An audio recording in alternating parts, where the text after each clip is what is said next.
What's up everybody, welcome to Money Management channel. My name is Andrei and today I'm gonna be doing an update on MMTLP and FINRA saga. I got the cash in the bag, stadium packed. Born a rock star in this life, gonna live it up. And for today's video, guys, I have several quite interesting news. First of all, I will show you the follow-up in the investigation, so-called investigation, that is directly related to the most recent PR statement that was issued by Greg McCabe by NextBridge Hydrocarbon, basically, just a couple of days ago. On top of that, I will show you even more interesting update in one of the 1209 lawsuits, and we have an immediate answer from the defendants, and this might also be quite interesting. So, and before we dive deep into all of this, guys, please hit the like button for YouTube algorithm and drop me a line in the comment section if you think my videos are valuable for you.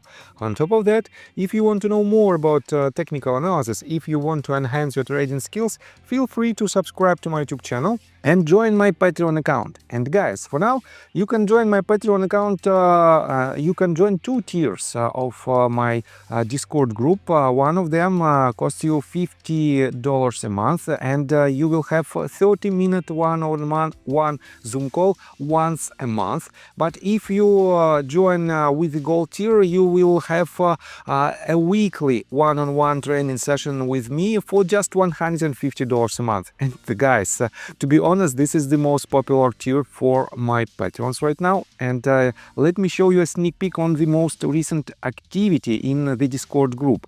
Just recently, I published the recap of the week of July 28th through August the 3rd, and let me quote you this. On Monday, I prepared a list of 13 tickers that looked most promising for short positions. As of August the 6th, 10 of them delivered returns ranging from 0.33% to 24.4%, an average profit of 6.1%, while only 3 tickers showed a potential loss between 0.85% and 1.74%, an average loss of 1.22%. More detailed information is available in the attached images. And you can see that I made this call on July 28th, and I wrote, here's a list of tickers that might present shorting opportunities. Please remember, this is not a blind trade signal. Further technical analysis is required before taking actions. And here is the list of the tickers that gained substantial profits. It is 10 of them, and only 3 went in completely opposite direction. I also gave a direct short scalping recommendation on Tesla and Oracle. Both brought an average profit of around 1.5%. In addition, I identified one ticker suitable for a medium-term short position. If you'd like to know which company that is, join my Patreon. As usual, I provided a detailed market overview and analyzed the following tickers: SPY, BBAI, NOV, UNP, NEO, UAA, and CRWV. So guys, if you want to be a part of this amazing community, join my Patreon. So guys, and let's begin today's video with this conversation. I want to show you again Rob Carter's tweets in regards to his position. And guys, in general, every one of us have our own opinion on this case. But if your main statement, if your main public statement is that you are completely unbiased, but in this case, guys, you shouldn't lean towards certain position. But Rob Carter is doing this on a consistent basis because he's trying to address the MMTLP issue to the authorities only, and he doesn't want to see the problems that MMTLP community has because of the board of directors. And guys, on the other hand, you might think that I also have a confirmation bias. Guys, believe me, I don't have it. Yes, I have my own opinion, and you know that my opinion is following. I see the resolution, the most prominent path to the resolution through the litigation processes only. But at the same time, guys, I don't tell you that you shouldn't act as an independent, let's say, independent actor in this case, because you can file any lawsuits, or you can read any letters, you can contact any authorities, or you can contact representatives, congressmen, and even the President of the United States of America. But at the same time, guys, definitely the likelihood of the solution through the non-litigation path, in my opinion, is not so high.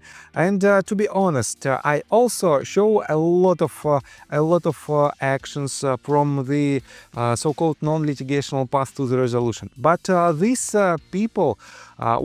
people, and I can see it in my comment section, a lot of them are trying to tell me that, well, they are not trying to argue my position, they are trying to tell that I'm a paid shill, and the wrongdoers, hedge funds, or any other companies who were involved in these illegal actions pay me to mislead investors. Guys, believe me, it is a ridiculous statement. I am not paid by anyone, and the only reason why I'm still here is because I want to help you. And you know that I'm a trader. I've been trading for more than 13 years, and I know how the system works, and I see that there is still a lot of problems in the United States stock market. But it is not the reason of the MMTLP problems. It is just a tiny part of these reasons, and that is why I want to be 100% unbiased and transparent with you.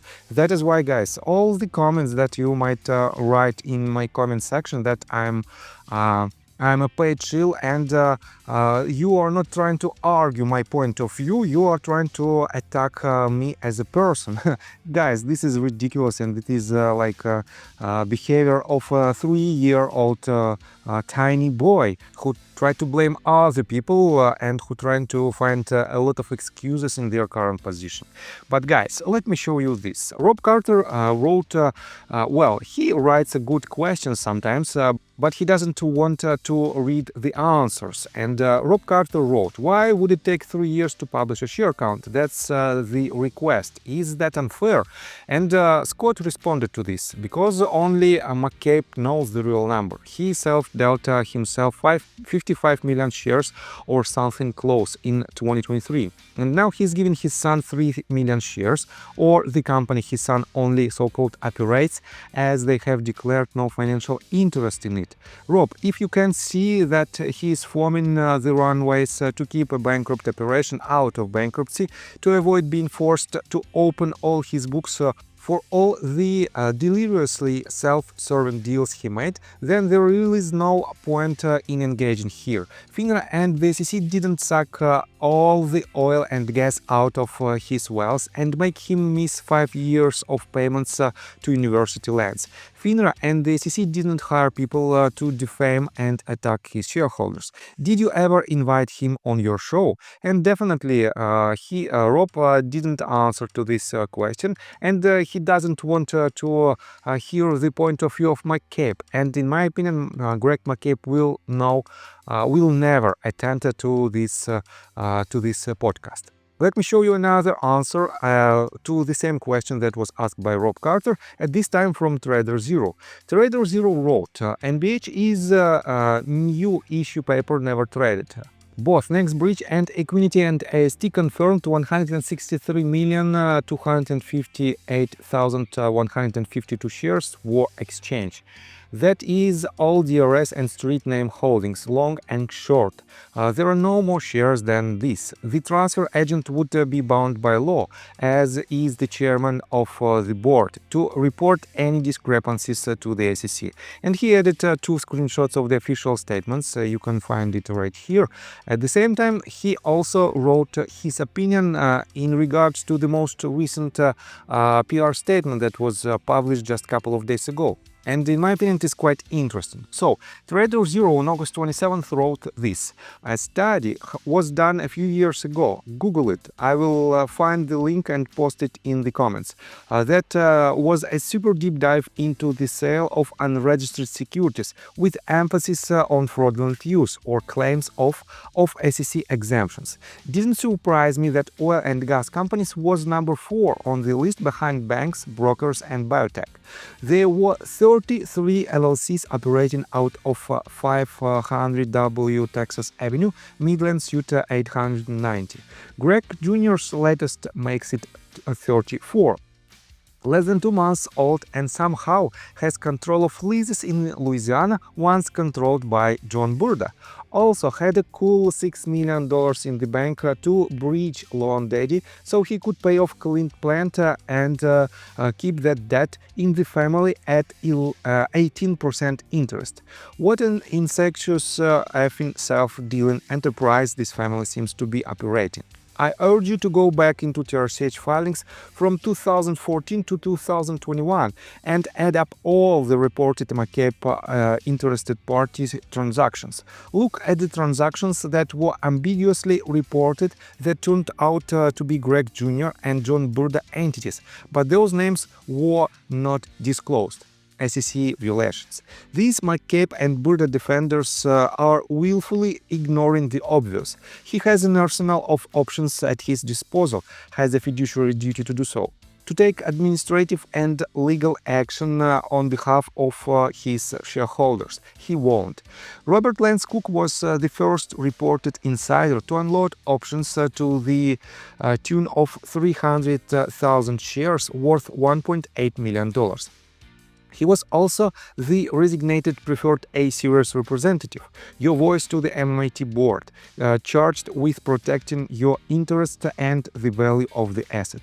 He had veto powers, could have stopped the CA single-handedly, had a fiduciary duty to protect you, sold his MMTLP at the peak. Yeah, FINRA, though, that U3 halt, that came after short sellers had no obligation to return MMTLP shares on loan, was why you lost all that money. Right. McCabe owns you. You are McCabe's bitches. A herd of followers with no self-awareness or critical thinking skills. If this Panther transaction didn't piss you off, there is no helping you. This trade demonstrates the lengths greedy, envious and irresponsible people will go to place blame on others for their own mistakes. If you have any self-respect, separate yourself from those people. Get off social media, make peace with yourself and those you screwed by getting them into this mess, and get your life back in order. And guys, definitely I agree with this statement, with this tweet, and I have to admit that we can see a lot of shady actions from the board of directors, and these actions, guys, ask yourself honestly, why are you here? Why did you buy MMTLP shares back in the day? Who was the person who attracted you, who gave you an information that misled you, and because of this information you bought these shares? Guys, probably all the roots come to the board of directors of Next Bridge Hydrocarbons, TRCH and MMAT. On top of that, you can see VentCap responded to this tweet. I believe you are correct. Wells, executives, the connected and attorneys is my opinion. Definitely some coordination, but enough separation to leave glaring gaps. Trader Zero responded, my theory is the majority of people who are still active on the socials are 1. Those who were paid by John Burda to promote the short squeeze lie. 2. Those who made the decision to buy the stock based on John Burda's posts on X, his words on separate and in interviews. The vocal ones who have quieted down have had the heat turned up by the SEC. Just a theory. And guys, here's my answer to this post. I don't belong to any of these groups. And guys, the main reason why I'm still here is that I'm trying to help you. And I don't need any money. I'm a trader. I have my students and I trade successfully for more than 13 years. I just want to help you to see the resolution. And guys, I don't care what this resolution will be. If it is the payments that will cover all your damages, and if you can prove in court that it was a RICO, it was the lawsuit that met all the conditions of RICO case, in this case, you will be paid 3 times more than your initial damages. Otherwise, guys, from the other perspective, you might not receive any money at all, and this will also be a resolution. And guys, to be honest, I want to see the resolution that is fair for every shareholder, but unfortunately we might not achieve these results if a lot of people will continue to fight inside the MMTLP community. And guys, I'm talking about, for example, Scott Road, Busy Brands, and Junk Savvy. They are still trying to attack each other. For now, the most recent conversation, let's put it this way, is that how many shares have they got, and is it enough to be a so-called real shareholder? And guys, literally, I don't like this type of interactions. I don't like this type of allegations, and you can see that a lot of people are also trying to let's say, be a part of this conversation. But in general, these attacks to the MMTLP shareholders from one side to another and vice versa will not lead us anywhere. And definitely I don't like these actions. It is just an action that are destroying our community. That is why, guys, let's focus on other more important parts of the in our path to the resolution. So you can see that Trader Zero is also the person who, in my opinion, knows a lot about the market behavior, who knows a lot about the market in general, and who knows how the market works. But Kontik Wilcott, the person who filed a lawsuit and who is still who has an active lawsuit against the wrongdoers, wrote this. And he wrote it in response to Trader Zero's tweet where he blamed investors in MMTLP that it was their fault. And guys, he was talking about the risk management during the process of due diligence, where you have to decide whether certain company is worth your attention or not. But he makes this statement in quite hard way. And Kontik Wilcott wrote this. This guy wants people to believe that he knows a lot, but he obviously doesn't know shit about this situation. There was fraud all the way across the board. There were lies about the valuation of the company. FINRA committed ultra virus. This SEC all but admits this. So, STFU. And Kontik, I have to admit that I support Kontik Wilcott's actions, but I don't agree with this statement. And guys, this is, let's put it this way, this is an evidence that I'm completely unbiased. I don't agree with this statement, but I support each and every statement from MMTLP community if this statement is polite and professional.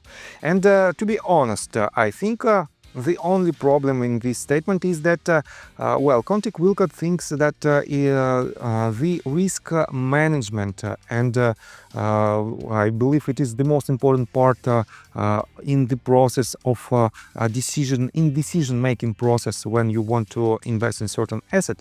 This due diligence, this risk management should be as thorough as possible. And definitely, if you see some shady parts in certain company, just think of it from the different perspective. Would you invest in this company if you know that this potentially might be a scam? Definitely not. And this might be the red flag in certain decision-making process, and this might lead you to not invest in certain company. You should do this each and every time when you want to invest in certain company. But definitely, for some people, it might be very difficult to diversify the real actions that might lead to some problems and the so-called smoke and mirrors that the company want to present you in order to get your money.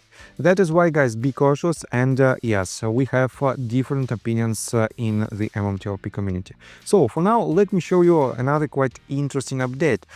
In Jennifer Vetrano case versus Securities and Exchange Commission, we have several recent filings. And on August 25th, Jennifer filed miscellaneous relief, and I covered this basically several days ago. But right after that, immediately, she received a response in opposition to motion. And let me show you what is this response about. Defendants joined her in opposition to plaintiffs' recent motions. Defendants Alan Christian, Ken Hanna, and Steen Carsbro hereby join defendant Burda's opposition to motion to enter new evidence, and defendants Session, Harding, and Morale response to plaintiffs' recent motions. For the reasons stated in these pleadings, which in the interest of judicial economy will not be repeated, defendants Christian Law, Hanna, and Casbro request that the court deny or strike plaintiffs' recent pleadings, dockets number 61, 62, 63, 64, and 67, filed after the court administratively closed this matter on May the 1st of 2025. And guys, definitely defendants don't want to see any additional actions in the court that was administratively closed. But in Jennifer Vitrano case, I believe she still has the right to file these documents, because at least this system accepts these documents, and we have, well, potentially we might have some updates in this case as well. And I believe that we have to take a closer look on the litigation processes. And let me show you another quite interesting update, at this time from CPO.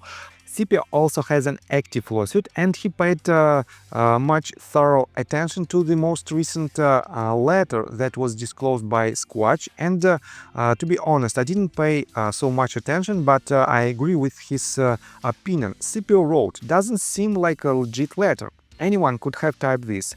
Where is the letter head? Is the Secretary of State is writing a letter in his official capacity? It should look like it's coming from a government office. My Secretary of State's DFO. Resolution will come through the courts." Guys, definitely this letter, well, when I see it for the second time, I don't see the header, proper header of this letter. I don't see the signature, and it doesn't look as a legit letter. That is why even inside our community we have to be extremely cautious and very professional, because sometimes we might use these so-called documents even without knowing that this is a legit document. So I think that's all information that I want to provide you. If you like my video, please hit the like button and subscribe to my channel with notification bell, and see you guys and girls next time. Bye! I got the cash in the bag, stadium packed. Born a rock star in this life, gonna live it up on the attack. Baby, I'm bad, I just wanna get caught up in this life. I'm crazy, I'm mad, doing no cap. Only God wants you.